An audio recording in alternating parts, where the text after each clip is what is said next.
Senator Aline. Judges, oo, si Senator Panfil Lacson. Magandang umaga po sa inyo, sir. Good morning po. Good morning.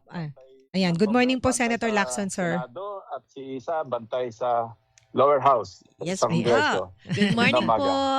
Good morning po. Sir, una muna, ano po ang inyong assessment sa week 1 ng impeachment trial? Parang may kapaan pang nangyayari, although productive na rin dahil nakaraos yung unang testigo natapos yung pagpipresenta. Kasi hindi na nga nag-redirect.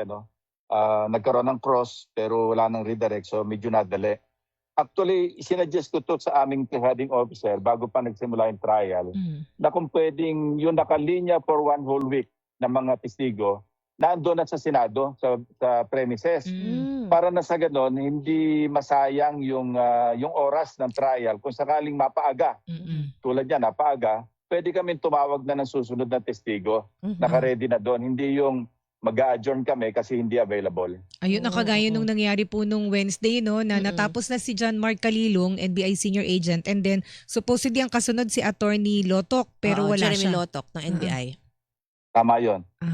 Ano naman siya, open naman si Senator Chis doon sa suggestion. Apo. Sabi ko, para lang ma-speed up yung pace, bumilis-bilis ng konti yung pace ng trial. Opo. Kasi hindi naman kailangan i-exhaust yung 11 days para lang sa Article 4, sa inuna naming artikulo.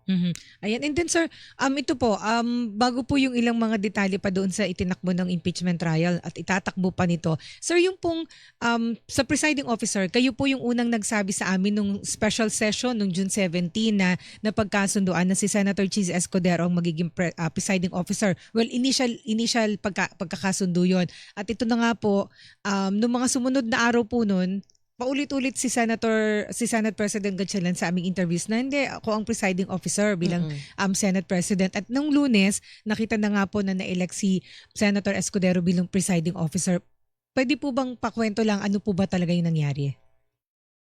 Unang-una, original na idea niya yon, mismo ni Senate President Quinn, Opo. na either si Chis or kaya si Kiko, Senator Kiko ang maging presiding officer. Hindi naman dahil sa tinatawaran namin o tinatawaran niya ang sarili niya, yung kakayanan niya, pero dahil maraming technicalities, mas mainam na talaga yung abogado. At nakita naman natin, mabilis yung pag-rule on the spot ni presiding officer Senator Chis Escudero.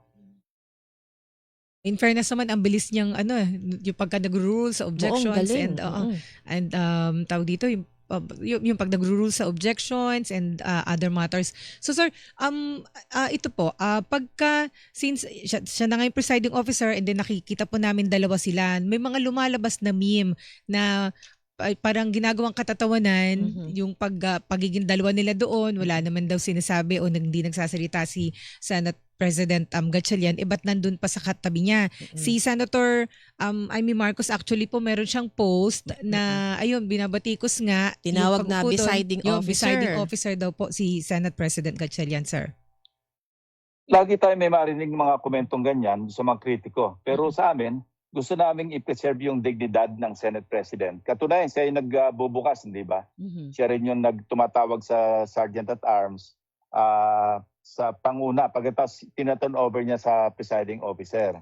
So, sabi ko nga, hindi mo naman masasatisfy lahat eh. May lalabas at may lalabas na pagbatikos, pagtatawanan, kung ano pa. Pero kami, hindi naman para ma-distract pa kami doon sa mga minor issues na ganun eh. Itutuloy lang namin yung trial kung ano yung nakita naming fit para matuloy at maging maayos ang takbo ng trial. Opo. Sundutan ko na po yung issue na yan, Senator Lacson. Sa palagay niyo po ba, itong sa panahon ng impeachment trial, dapat din po na maging maingat yung senator judges or siguro maghinay-hinay din sa kanilang mga pagpo-post sa social media? Well, tama yun. Ano yan, sarili na naming responsibilidad yun kasi matagal naman kami dyan sa Senado. Alam namin yung rules at napag-aralan na rin namin yung rules of procedure on impeachment trials. Paminsan-minsan dapat binabasa namin yun para nare-repress kami. Kaya nga nakapag-react ako doon sa parang ginawang pag-call out, for lack of a better word, nung spokesperson. Kasi parang ang analogy ko doon, hindi ko ma-imagine yung Supreme Court spokesperson si Attorney Camille Ting, pagsasabihan yung mga Supreme Court justices, o basahin niyo yung rules of court. Parang ganon yung nakita ko, kaya nakapag-react ako na sana wag na maulit yon. Dahil kung meron bang mga, sabihin na nating allegedly, yung mga alleged indiscretions o kaya kapabayaan ng mga individual senator judges, pwede naman namin bang pag-usapan siguro sa caucus na lang o kaya yung spokesperson, i-remind niya na lang yung presiding officer o kaya Senate President na baka pwedeng masabihan yung mga kapwa senator judges. Pero para manggaling sa kanya, sa akin hindi magandang pangitain. Opo, Senator Lacson, para lang po mas makasunod yung ating mga kapusong nakikinig sa atin. Ano po yung naging rason ng pag-call out nyo kay Attorney Tonggol? Kasi nire-remind niya kami ng about Rule 18 na kami, yung aming demeanor, pati yung subjudice na kami bound din ng subjudice rule, dapat alam namin yun kasi maiksi lang naman yung rules of the Senate or rules of procedure on impeachment trials eh. So at tapos parang individually, parang particularly na call out niya si Senator Padilla na nag-post sa Facebook sa akin lang dapat hindi niya na ginawang public yung kanyang pronouncement o yung kanyang pagpuna. Dapat yon dinaan niya na lang sa presiding officer o kaya sa Senate President. Baka pwedeng, baka may masabi yung ating mga manonood o yung publiko, baka pwedeng ma-remind lang yung ating mga senator judges. Ganun na lang sana. After po na nangyari ito, nakausap niyo ba si Attorney Tonggol, sir? May notice sa amin na gusto niya mag-call, maski take to 10 minutes sa mga senador, do sa mga available. So mainam na rin yon para dapat noon nga nangyari pa yan eh. Ano Para ba? nakapag-usap kung ano yung mga tinatawag nating rules of the game.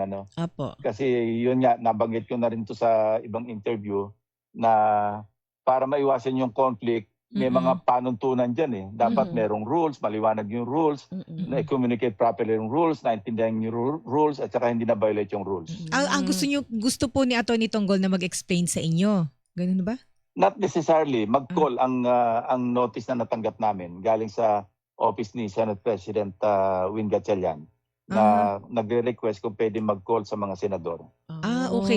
Pero ako po, nandun kami sa press conference na yun ni Atty. Tonggol ng Friday. Maikwento ko lang, sir, na kasi ako nagtanong kung hindi ba parang discussion na ng merits ng impeachment case yung tinakil doon sa Facebook account ni Senator Robin Padilla kasi pinag-usapan niya yung sentro ng pagtatanong niya tungkol sa video, kung ano ba yung original, alin ba yung raw. And then sabi niya above his pay grade nga yung mag-comment nung kasi mga senador yun.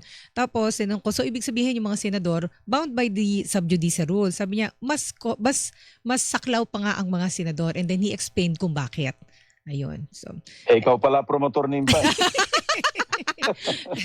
Si atin yung papale, no? Opo. Anyway, sir, tungkol po sa mga senators, sir, nung unang araw pa lamang, pangalawang araw pala, nag-call out din si Senator Pia Cayetano dun sa itinakbo ng pagtatanong po ni Senator Risa Ontiveros na sinasabi niya dapat hindi leading to conclusion yung pagtatanong ng senator judges, and then nag-caution po si Senate President yung presiding officer si Senator Escudero. Sir, bakit ganun ho ba yun? Pwede ho ba kayong magpunahan ng tanong ng senador sa kapwa senador, pantay-pantay po kayong senator judges? Yun nga, alam mo, nagtitimpi kami noon, ako for one, kasi ayoko abalahin, pasimula pa lamang para magbabangayan na kami. Gusto ko na sumagot noon na parang wag naman ganyan, pero tiyak na hahaba ang diskusyon at maantala. Katunayan, nasayang namin doon 1 oras eh. Kasi inoorasan ko yung sa amin pa lamang, balik-taktakan pa lang, hindi pa nakasimula yung trial. Sa amin pa lang, yung punahan na ginawa. Kaya nasabi ko na rin na kinukomment ko yung aking mga kasamahan, senator judges, na talaga naging patient at tinanggap na lang namin, although yung iba sa amin gusto siguro mag-react do sa binanggit ni Senator Pia, pero mainam na yung hindi na lang kami sumagot. Pero sir, ano nga ho ba ang demarcation o may limitation nga ho ba o kanya-kanya ho kayong pagtatanong, dapat walang sitahan? Naalala ko ho kasi nung panahon nung Corona impeachment trial na kayo po, kung hindi po ako nagkakamali, may sinabi din kayo na dapat walang hindi napakikialaman yung pagtatanong ng ibang senator judges kasi at the time pinuna ni Senator Miriam Santiago yung pagtatanong ng iba ng mga kasamahan. Yun nga kasi Alam mo, imagine mo na lang halimbawa, Court of Appeals, ano? O kaya Supreme Court, 5 yung miyembro. O kaya Sandigan Bayan, 3 yung nasa panel of yung mga justices, ano? Imagine na kung sila yung nagtatalo, hindi ba napakapangit tingnan yon? Hindi lamang sa panel ng depensa o kaya ng prosecutors, maski sa publiko yung nakakapanood, na para-pero kaming senator judges, magpupunahan kami doon. Kaya nga, uulitin ko, mainam na hindi kami sumagot, maski masakit yung mga nasabi ni Senator Pia, na magbasa kayo, may mga staff kayo abogado, hindi kayo abogado. Medyo masakit sa tenga yun, pero nagtimpi kami at hindi na lang kami nagkomento tungkol doon. Dahil nga, ayaw namin abalahin yung pagsisimula pa lamang ng trial. Parang ang sabi nga po ng iba, condescending. Parang walang ipinagkaiba doon sa sinabi ni Senator Rodante Marcoleta kay Senator Ontiveros na ang hirap kasi pag walang legal background. Ganun din. Oo, ayoko na mag-comment tungkol sa ano kasi habang usapan eh. Pero Baka sir, kailangan pagdating po ba na itong namin bukas, yeah. Kailangan po ba itong pag-usapan ng senator, sir, para klaro po yung hanggang saan po ba yung hangganan ng pagtatanong at hanggang saan po ba dapat yung pagtrato ninyo sa isa't isa ng senator judges? Yes, I think so. Dapat mag-focus kami. Pag-usapan namin yung mga panuntunan na dapat namin i-observe at sundin. Ayun, opo. And then, isa may tanong ka? Oo. Tungkol po doon sa, syempre, bawal mag-discuss ng mga merits, di ba? Pero ano po yung gagawin sa mga senador na magdi-discuss ng merits gaya po ng nasa Facebook account ni Senator Robin Padilla patungkol nga po dito sa impeachment? Meron kaming presiding officer na siyang dapat nagiging bastonero, no? Kaya minsan, di ba, siya rin nagre-remind na sa mga tanong ng mga senador. Ngayon, bukod sa ang hinuhusgahan dito yung respondent, higit sa lahat, kami rin, husgahan kami ng publiko. So, it's our own responsibility, it's our own lookout, individually and collectively, na tingnan yung aming inaasal, tingnan yung aming demeanor, tingnan yung aming mga sinasabi. Dapat kami maging maingat talaga dyan. Apo, pwede bang kumbaga may parusa o kaya pagsasabihan, yung mga ganun po? Hindi naman kasi pwede i-contempt ng kapwa dyan, yung kanyang kapwa huwis hindi ba? Hindi naman pwedeng, lookout na responsibilidad na namin yan sa sarili namin. At saka sir, dun sa mga clarificatory questions, merong ilang pagkakataon na tawag dito, na papag-isipan yung ibang senador na Duterte defending senators. May ganun na kaagad. May mga ganun. So paano ho kaya yun maiiwasan, sir? Yeah, alam mo na nasa isip na lang namin yun Pero ayaw na nga namin mag-comment. Pero basta naman namin sa bawat pagtatanong kung ano yung kanya nasa loobin. Na siguro hindi rin mapigilan na maibulalas niya sa pamamagitan ng pagtatanong. Sa amin na lamang yung gusto na lang namin sarilinin at wag na namin magkomento pa na bakit itong kapwa namin Senator Judge ganito magtanong, bakit ganyan yung kanyang nililinya, no? Ayaw na namin i-discuss yun. Even siguro sa caucus, hindi na dapat kami yung sariling caucus namin, all Senator Judges caucus, hindi na namin dapat gawin yung pagpupuna kasi baka doon pa kami magkabangayan. Okay. Pero sir, dun sa clarificatory questions naman, ano yung demarcation nun, sir? Kasi 'di ba yung ito na po yung diretso na natin, yung kay Senator Risa Ontiveros na sinabi na papunta na dun sa konklusyon, dapat hindi pa doon. So ano po ba yung hangganan, hanggang saan po kayo pwedeng magtanong dun sa inyong sa mga witnesses, sa clarificatory questions, pagtatanong sa witnesses and sa abogado na rin po? Yeah, unang-una, hindi naman kami mga abogado. Actually, bago rin sa akin yun Yun na hindi ko alam na, hindi ko rin alam. In fairness to Senator Risa, ako for one, doon ko lang natutunan na yung pagtatanong parang bordering on conclusion na, yung kanyang tanong. Mabuti in the process ng aming pagdalo at pakikinig sa mga pag-uusap doon sa loob ng trial mismo, natututo rin kami along the way. Importante na nag-observe kami, nagmamasid kami, at nakikinig kami. Kaya ako talagang pinakikinggan ko halos lahat, unless meron akong ginagawang iba na paghahanda rin sa aking sasabihin.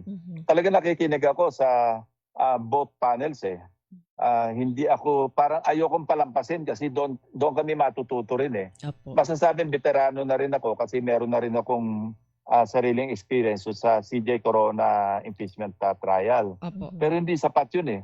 At meron din ako experience na humaharap bilang testigo dahil sa mga nahuhuli namin nung ako'y nasa law enforcement pa. Siyempre, isusumon kami doon. Maski pa paano, meron akong alam sa rules of court at saka yung mga ginagawa o nagaganap doon sa loob ng hook Mhm. Ayan. And then sir, yung pong bago ka matutunan. ayun, opo. And then Senator Lacson, si Senator Alan Peter Cayetano po, 'di ba, meron siyang pending motion pa ho, hindi pa nare-resolve ito. Yung sabi niya mag-communicate ang impeachment court sa Sandigan Bayan para mapayagan si Senator Jinggoy Estrada na makadalo sa impeachment trial. At the time hindi pa nakakulong si Senator Rodante Marcoleta. So ano po ang gagawin doon sir ng impeachment court? Actually, bago mag-July 6, nagkaroon kami ng All Senators Caucus. Unfortunately, wala siya doon. Wala rin yung ibang mga kasama sa minorya. Ang nandun lamang si Senator Loren at saka Senator Robin. So na-take up na yan pinakiusap ni Senator Loren. At nakita rin namin yung merong pinakita sa amin na mga pirmado na halos lahat o hindi man halos lahat ng nasa minority block. Opo. Na sulat yun sa Sandigan Bayan. At bakante yung aming mga pangalan doon. Ako yung nagkomento na hindi magandang susulat tayo sa Sandigan Bayan kasi under the jurisdiction na ng korte ng Sandigan Bayan, si Senator Jinggoy at that time. Pero pinapakiusap pa rin sa amin ni Senator Loren. Apparently, yun yung mensaheng gustong iparating ng minorya through her doon sa aming caucus. Ang sinabi ko na lang sa kanya, at ito'y sinang-ayunan ng aming mga kasama, at the very least, ang pwede naming at most ang pwede naming gawin kung halimbawang ang kailangan mag-motion doon yung abogado ni Senator Jinggoy. At kung hihinga ng komento yung impeachment court, ang may tutulong namin at nagkasundo kami doon, hindi kami mag-interpose ng objection o hindi kami magkokomento.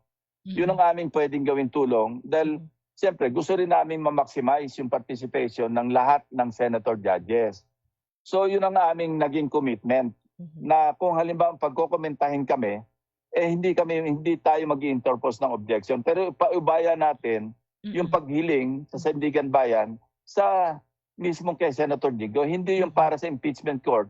Parang ang implication nag-i-interfere kami Maski pa paano impeachment court kami, tapos Sandigan Bayan, korte rin yun. Bakit naman kami manghimasok doon sa usaping hinaharap ni Senator Jinggoy sa Sandigan Bayan? Opo. So, ibig po sabihin, wag na lang pong, kung hindi talaga, nag-decide na kasi yung Sandigan Bayan na ibasura yung motion po, di ba, ni Senator Jinggoy na hindi makadalo sa impeachment at trial. So, ibig po ba sabihin, wag na lang ipilit? Kasi baka iba din yung maging dating Tama yun. Maski nga kung hindi na nga kami pinagkomento at nag-decide nirole na yung motion na abogado ni Senator Jinggoy. Kung pinag-comment kami, ganun yung aming magiging comment. Either hindi kami mag-interpose ng objection o hindi kami magkokomento. Pero dahil nga nag-rule na yung Sandigan Bayan, igalang na lang namin yun, wag na namin ipilit. So siguro kung magko-caucus kami, mapag-uusapan yan, kung gagawin pa rin ba namin yung motion o mag-a-act pa rin kami sa motion ni Senator Alan, na susulat kami sa Sandigan Bayan. Na in the first place, na-decision na namin yon nung nag-caucus kami bago pa magsimula yung trial ng impeachment noong July 6. Opo. Ano pong nasabi dito ni Senate President Gatchalian? Ganon din. Ang yung pig-usapan natin ngayon, yung caucus namin na All Senators Caucus, bago magsimula yung trial. Yun ang naging position ng majority block na hindi kami para sumulat. Kaya wala nagpirma sa amin doon sa sulat na yun Ay, sir, pero yung sa anong sulat po ito? Tama ba sir? Meron daw hong sulat o parang manifesto ang minority block. Manifesto. Ano pong nilalaman nun, sir? Pwede pong pa-expound. Draft na sulat yon papunta sa Sandigan Bayan. Na ipapakiusap nga namin, hindi naman yon in the form of a motion or hindi naman yon in the form of a resolution. Sulat yon sa Sandigan Bayan na kung pwede, parang request yon na payagan si Senator Jinggoy na mag-participate. Ang naging usapan nung tinayuan yun ni Senator Legarda during the All Senators Caucus, ako nga nag-suggest na ganito na lang. hindi kami pipirma dyan at ako mismo hindi ako pipirma. Pero kung pag-comment, halimbawa nag-motion yung abogado ni Senator Jinggoy at pinagkomentaryo kami bilang impeachment court. Ang kinomit na lang namin kay Senator Legarda para iparating sa kanya mga kasama sa minority bloc, hindi kami mag-i-interpose ng objection. Bahala yung Sandigan Bayan na mag-rule without the intervention or any comment from the impeachment court Opo. or from the senators. Pero what if isulong pa rin ng Senate minority ito pong kagustuhan nila na maka-attend pa rin sina Senators Jinggoy Estrada, pati po isama na rin natin si Senator Marcoleta. Ano po ang dapat na maging action dito? Kumbaga pagbotohan ba ito sa Senate Impeachment Court? Ano pong dapat gawin? Pagbobotohan namin yan, una sa caucus. Pero kung gusto niyo dalhin sa impeachment court, doon namin pagbobotohan. Pero kung mariresolve namin yan sa caucus, at kung alam na rin naman ni Senator Alan na hindi siya makakakuha ng numero to support his motion, para kay pa na dalhin niya pa sa floor doon sa impeachment court. Pero kung gusto niya, di doon namin pagbotohan dahil motion yun na ginawa sa impeachment court. Opo. So may narinig akong isang interview rin na i-resolve daw namin yon pagbukas pa ng session ng second regular session ng 20th Congress. Yon, ginawa yung motion sa impeachment court, sa impeachment trial, dapat i-resolve namin yon sa impeachment court, hindi do sa plenaryo ng session ng Senado. Ayun, opo. So sir, yung sulat po na yun ay pirmado ng buong minority bloc, tama ho ba? And then walang pumirma po from the majority bloc? Oh, yun ang pagkatanda ko. Lahat sila, kung hindi man lahat, kung hindi man halos lahat, lahat nakapirma. Kasi nakita ko yung draft letter Nandun yung mga pangalan namin at nakita ko nga na pinapipirma kami, may request na magpirma kami. Yun nga naging tugon namin na hindi kami pipirma, pero ang maitutulong na lang namin, yun nga, hindi kami mag-object. So ano na po ang epekto dito, sir, noong pong Sandigan Bayan ruling na nireject nga po yung hiling ni Senator Jinggoy na maka-attend? Well, meron ding petition, di ba? Merong petition sa Korte Suprema na tungkol dyan. Pero kaya mas magandang, hindi, yung pag-usapan pala natin sa presiding officer. Pero yung tungkol naman sa threshold ng pagboto, wala pa namang nagpapile ng petition sa Korte Suprema para i-question yung naging ruling ng impeachment court through the presiding officer. Kaya nga nung second or third day ng trial, kinlarify ko yun kasi hindi malinaw sa akin at marami rin tumawag sa akin nagtatanong ano ba yung statement sa opening statement ni presiding officer, yung by ruling na o legal opinion niya. Kung natatandaan nyo, di ba yun ang kinlarify ko sa point of inquiry. Ang sabi naman niya, affirmative, yung ruling na yon kasi wala nag-object at wala nag-comment. So dahil ruling na yon, ang sunod na tanong ko, clarificatory question ko, so meron ng justiciable issue or controversy. At ang sinagot niya, meron na. So that could trigger a petition, if at all, kung meron gusto mag-petition sa Korte Suprema para questionin yung ruling ng impeachment court na 16 or 2/3 ng all senators kasi may mga ibang views. Narinig ko yung pahayag ni dating IBP President Cayosa, di ba?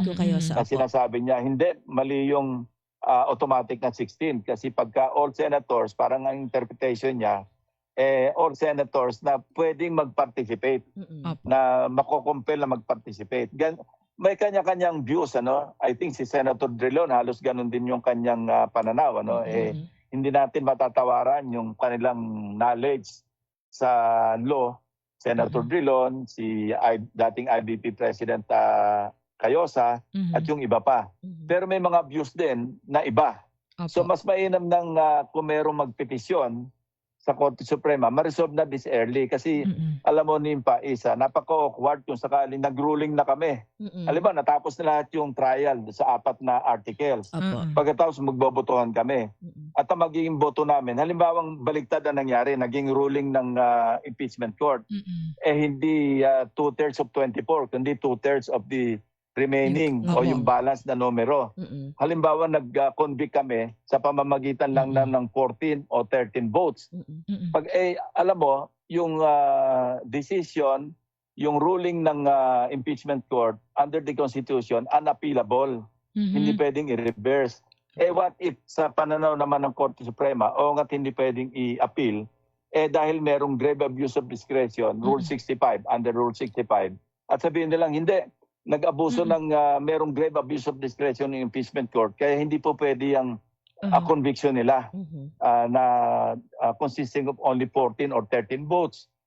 Halimbawa baliktad, ang sinasabi ko, hindi itong Opo. 16. Apa. At ganun din, halimbawang meron nagpetisyon sa panahon na nagdesisyon na kami at gipit na yung panahon. Tapos na yung trial. Medyo messy. Baka ma-involve pa rito yung publiko. So mas mainam na yung this early na-resolve yung issue ng threshold, yung 2/3, at meron na agad mag-bring up sa Korte Suprema para mas maaga pa lang habang trial, hindi pa kami nagdidesisyon ng conviction or acquittal based on the number. Malinaw na sa amin kung ano yung threshold. Ang ruling namin 16, pero kung halimbawa sabihin ng Korte Suprema based on a petition, hindi. Ang ruling, ang 2/3 nyo will be based on whatever number na present do sa nag-participate Opo. sa impeachment trial. At least guided kami, hindi ba? Opo. Senator Lacson, yung pong binabanggit nyo na yan, mairerekomenda po ba nyo yan sa House Prosecution Team? Hindi. Ayaw namin makialam dyan. Alam naman nila yung dapat nilang gawin. Hindi kami para mag-recommend, i-question niya yan. Hindi maganda para sa amin yon. Basta nagkaroon kami na ruling, yun ang ruling namin. As a matter of fact, ako, I support the 16 to constitute yung 2/3 of the 24 senators. Kasi yun ang akin ding, base din sa aking pagtatanong sa mga abogado na nakakausap ko, ganon. Pag sinabing all members, whether nag-participate or not, 16 pa rin yung 2/3. Tsaka sir, di ba pagka hindi talaga nakapag-participate ang 2 o 3 senador, vote for acquittal yun. Di ba po? Tama yun. Maski nga yung nag-participate at nag-abstain, ang boto nun acquittal. Kasi ang sinasabi naman ng Constitution, 16 or 2/3 to convict, hindi naman sinasabing 9 to acquit eh. Di ba? Hindi naman baligtad eh. Kaya absolute number yung 16 ayon sa ating Constitution. Doon sa 2/3. Base, doon sa wala pa naman itong controversy na ganito eh. Yes, na sir. meron palang makukulong. At ako, meron din ako hypothetical na senaryo. Halimbawang 9 na nga yung nakulong, 15 lang naiwan. Magta-trial pa ba kami? Parang mere formality yung acquittal. Kasi hindi makakaboto yung 9 at 15 lang yung nagta-trial. Bakit pa tayo magta-trial kung sigurado namang acquittal naman yung magiging verdict dahil nga wala yung 9. Ayun, opo. Kaya dapat talaga ma-resolve ito eh. Opo. And then sir, yung pong BIR box, kayo po ang nagsabi na wala dapat yan sa impeachment court. Hindi ho ba? Kaya ipinabalik po yan ng impeachment court. Isa yan dun sa mga significant na nangyari. Pinabalik ng impeachment court sa BIR yung kahon. And then, ngayon naman po, pinapasampi na naman ng prosecution yung laman nun, yung tax documents po ng Vice President. So, para lang po alam ng ating mga kababayan, bakit ho kinailangang ibalik pa yung kahon na yun sa BIR only to be requested po ng prosecution para isabpina? Okay, background muna Nimpa isa Apo. Nung ito'y na-ipresenta sa House at sinelyuhan, ang nag-text kagad sa akin, tumawag sa akin si dating BIR Commissioner Kim Enares. Sabi niya, napakasimple naman yan. Bakit kailangang isisil pa nila? Bakit tatanggapin? Napakasimple yung BIR, kukuha lamang ng written authority from the President. At minention niya nga sa akin yung particular na section do sa NIRC, National Internal Revenue Code, Section 71. Tapos meron pa yung sa Section 270, nandoon naman yung penalty. Na pag ginawang public ng BIR yan, kasi dapat yung confidential. So kaya yun na nagbunsod sa akin, kaya maaga pa lamang, nag-comment na ako na hindi namin pwedeng tanggapin yung box na yan at hindi namin pwedeng yan silyan kasi magiging liable kami do sa NIRC, National Internal Revenue Code. At ganun nga nangyari, maski sa caucus, tinake up namin yan eh. Na sumang-ayon nga si Senator Chis noon, sabi niya tama yan. Kaya mas maganda pa ang sa akin nga yung ibabalik sa prosecution eh. Mas maganda pa nga yung ginawa ni Senator Cheese na binalik niya mismo sa BIR. At BIR ang bahalang magpresenta niyan. Pag sinumpi na at wala siyang written authority from the President, hindi namin pwedeng pakialaman yan kasi labag sa batas yun. Ang tatanggapin lang namin yan, papayagan lang namin ma-unseal yan kung kompleto yung rekado, ika nga, na ito yung BIR tax records ng respondent at ito yung written authority based na rin doon sa briefing na sinagawa ng Department of Finance kasi yun ang nasa batas. Opo. Maski korte kami, hindi kami pwedeng lumabag sa batas kasi magiging questionable. Ayun. Ibalik na nga po sa BIR and then nakasabpina na po. Nire-request po ng prosecution na isabpina yung tax documents and bank documents ng Vice President. And then nag-schedule po ng oral argument sa Wednesday. So sir, ito po ba, paano dedesisyonan? Kailangan ho bang pagbotohan pa ng mga senador o yung presiding officer na po can rule na kung isasabpina o hindi ang bank at tax records po ng Vice President? Kung i-caucus namin yan at magkakasundo kami, meron kaming konsenso sa caucus, magro-rule na lang yung presiding officer. Kung hindi kami magkakasundo at meron magsasabing mag-o-object sa caucus at sabihin niyang pag-usapan natin sa floor, pag doon namin pagbabotohan.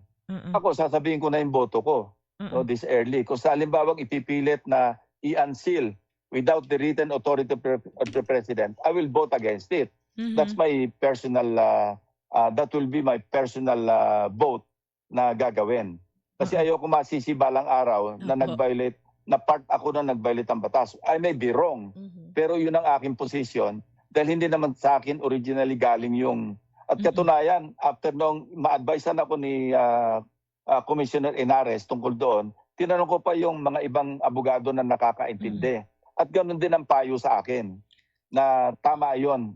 Katunayan yung impeachment ni CJ Corona, ganoon din eh.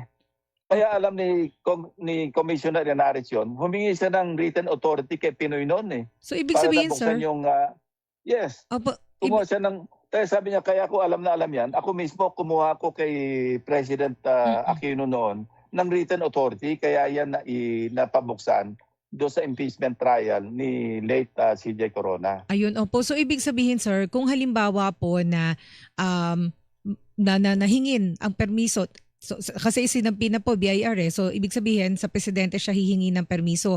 Kung ito po ay aprubahan ng presidente, pwede ho kasing pag-isipan na kasi gusto din ng presidente na ma-impeach ang vice president. Ganun ho ba yun? Should that be taken against the president o papel ho niya na aprubahan kung halimbawa ang i-request ng BIR na maibigay po sa impeachment court yung tax documents? Kasi may sabi na nga po kung sakali. That is not my concern. And that should not be the concern of the court. Bahala sila doon. Basta sa amin, merong batas, sundin namin yung batas. Kaya nga merong rule of law eh. Kasi kung di namin susunod yung batas, kami mismong korte ang hindi susunod sa batas. Katunayan, noong sinabi sa akin ni Commissioner Inares yan, nag-research pa nga ako ng jurisprudence. Doon ko nakita yung Kuinheng. Napakaluma na yun.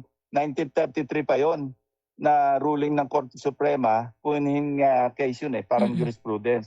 Nasundan pa ito ng DIPAD versus Court of Appeals na hindi naman kinokontra yung naunang jurisprudence. At may nabasa pa ako doon, hindi automatic sa korte na mag-unseal o kaya magbukas ng ITR records, ng ITR records ng isang filer ng income tax returns. Ayun, so sa akin, malinaw yung aking posisyon na without the written authority from the President, hindi dapat pabuksan yung...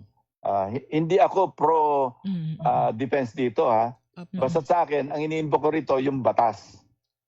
Maliwanag. Ayun, opo. So, sir, isa na lang po, ano pong inyong maipapayo ba o mensahe sa publiko na nakaantabay dito sa impeachment trial na sabi nga po namin kanina, nakatatlong araw na, pero actually 3 araw pa lang naisagawa, sir. Totoo yun. I think si VP Sara is also entitled, just like any respondent in an ordinary court hearing, sa speedy trial. So dapat gumawa rin kami, mag-devise din kami ng pamamaraan para mapabilis. Isa nga sa sinuggest ko, yung aming lineup, halimbawa ng prosecution o yung lineup ng defense, para sa 1 linggo, dapat naandyan na sa holding room. Mhm. At para kung matapos kami na maaga sa isang testigo, hindi masayang yung araw. Makatawag na kami para wag na i-maximize yung 11 days para sa isang artikulo pa lamang, sa prosecution pa lamang. Opo. So, yun. Baka para, alam mo, abutin tayo ng Pasko rito. Pagka ganyan ang pace natin, Opo. na isang witness sa isang linggo. Mm-mm. Kung sinasabi nga natin, parang may tatlong testigo pa. Mhm.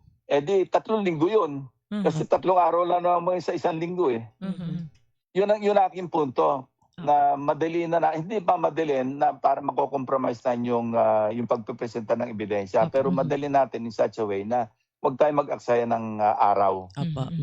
At saka last na lang pala, kasi 'di ba nung isang araw po dumating si Vice President Sara Duterte sa Senado eh. Ayan. Nagpunta po siya sa building pero hindi po siya humarap sa trial. I'm sure nakarating din po sa inyo to. Pero kung kayo po ang tatanungin, dapat ba humarap na rin siya sa paglilitis, sir? No comment. Okay po. Oo. Saka hindi na rin kami sir nagtanong ng tungkol dun sa mga nangyari sa trial kasi nga para as sub judice. Yes. Sub judice. Okay, Wait, Mary. sir. Correct. Opo. At maraming salamat sa pagkakaintindi ninyo. Okay Opo. po. So marami kaming tanong but for lack of material time na para sa Senate. Sir, maraming salamat po, sir. Ingat po palagi, sir. Thank you. Bye-bye Thank you po. po.